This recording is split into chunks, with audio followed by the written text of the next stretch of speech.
1724년 허약했던 경종의 건강은 날이 갈수록 많이 쇠약해져 갔으나 오랜 병치레로 한참을 누워있다 일어난 어느 날 저녁, 입맛이 돈다면서 식사로 간장게장과 감을 먹게 됩니다. 하지만 식사를 마치고 심한 복통과 설사를 동반한 구토 증상을 보이게 되자 이복동생이었던 연인군은 경종의 원규 회복을 위해 인삼과 미나리를 보내게 되고, 이걸 먹은 경종이 결국 죽게 됩니다.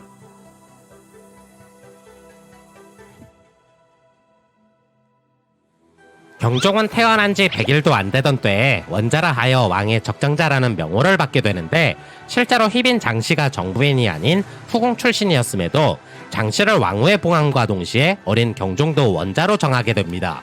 이로 인해 기사 환국이 일어나며 원자 책봉 반대와 인현왕후의 복위를 원하는 서인들의 목소리가 커져가던 찰나, 또다시 갑술 환국이 일어나며 인현왕후는 천신만고 끝에 왕후의 지위로 복위하게 되었지만 약 2년간 투병하다 결국 병사하게 됩니다.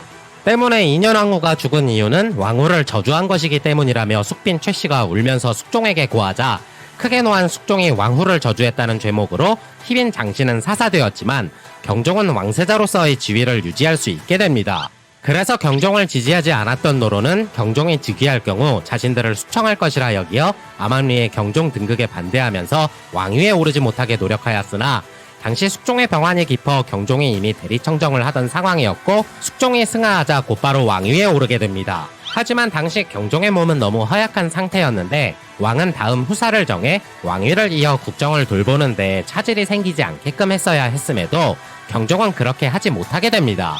때문에 33살이라는 건장한 시기에 왕위에 올랐음에도 후사를 만들지 못하다 보니 임기 초반은 후계자 선정 문제로 인해 노론과 소론의 당쟁으로 험난한 시기를 보내야만 했습니다.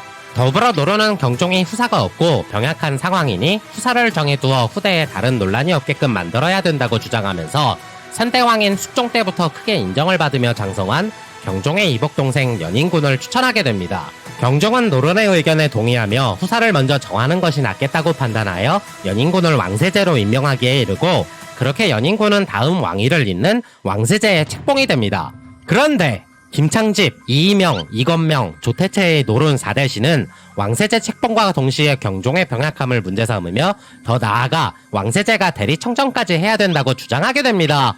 경종도 현재 본인의 건강이 좋지 않아 왕위를 오래 유지할 수 없을 것이라 여기어 이를 받아들이게 되었으나, 반대파였던 소론은 아직 왕이 젊고 살아있는 데다 왕이 비록 병약하더라도 건강을 빠르게 회복하여 국정에 임한다면 문제가 될 것이 없다고 상소를 하게 되는데, 경종은 여기서 소론의 의견을 받아들여 다시 대리청정을 취소하게 됩니다. 그리고 소론은 이 문제를 문제 삼아 경종에 대한 불충에서 비롯된 언사다, 불충한 생각을 가진 자들을 엄벌해야 된다며 노론을 탄핵하면서, 이때 이 문제 때문에 노론 4대신은 유배를 가게 됩니다. 더불어 탄핵을 당한 노론을 완전히 밀어내고자 소론이 이를 꾸미면서 또 피바람이 불게 되는데, 바로 목호령 고변 사건이었습니다. 목호령은 당시 지관이라 하여 나라의 풍수를 담당하던 직급에 있던 사람이었는데, 처음에는 연인군을 지지하며 노론의 편에 서던 사람이었습니다. 그러나 노론이 대리청정 문제로 소론에게 탄핵을 당하면서 노론 4대신마저도 유배를 가게 되자 다시 소론의 편으로 돌아서게 됩니다. 1722년 목호령은 임금을 죽이려는 역적의 무리들이 있다고 고변하게 됩니다. 이때 놀란 경종이 직접 국문을 하기 위해 나서면서 목호령이 역적이라 지적한 노론 대신들 60여 명을 잡아들이게 되는데, 노론은 왕세자 연인군을 모함하기 위해 조작한 것이라며 억울함을 토로하였으나 당시 국문을 담당하던 소수 남인들마저도 이를 외면하게 됩니다. 이로 인해 역모로 지목된 노론 대신들 20여 명은 처형당했고, 옥살을 당하거나 자결을 하는 사람들은 50여 명에 이르렀으며, 유배를 가게 된 대신들 또한 100명이 넘을 정도로 노론은 심한 탄핵을 받게 됩니다. 더불어 노론을 대표하던 4대신들마저도 사형을 당하게 되면서 사건은 마무리가 되었고, 이로 인해 경종은 임기 초반 노론 탄핵을 위해 소론이 벌인 목호령 고변 사건으로 말미암아 2년간 굉장히 혼란스러웠던 이 사건이 바로 신임사화가 되는 것입니다. 아무튼 경종의 재위 4년간은 노론과 소론의 권력 다툼으로 하루가 멀다 하고 서로가 서로를 물고 뜯고 씹고 맛보고 즐기던 어지러운 시기이다 보니 특별하게 업적을 남긴다던가 했던 일은 없었습니다. 더불어 경종 자신조차도 건강이 좋은 편이 아니라 주도적으로 국정을 주도해갈 수 있는 상황도 아니다 보니 때로는 노론, 때로는 소론 편을 들어주며 사태를 완화시키기에만 급급할 따름이었습니다. 때문에 유일하게 성과라고 칭할 만한 것은 남구만이라는 사람이 지은 신문집에 독도는 우리 땅이라는 이야기가 실리게 되는 약 1000집이 발간되는 정도라고 보시면 됩니다. 결국 1724년 날이 갈수록 건강이 많이 안 좋아지던 경종은 몇 날 며칠을 병상에 누워 시름시름 앓게 되는데 어느 날 원기를 회복한 사람처럼 갑자기 일어나게 됩니다. 그리고는 허기를 달래고자 그날 저녁 입맛이 돈다면서 간장게장과 감을 먹게 되는데 식후 심한 복통과 설사를 동반한 구토 증상을 보이게 되며 경종의 건강은 다시 나빠지기 시작했습니다.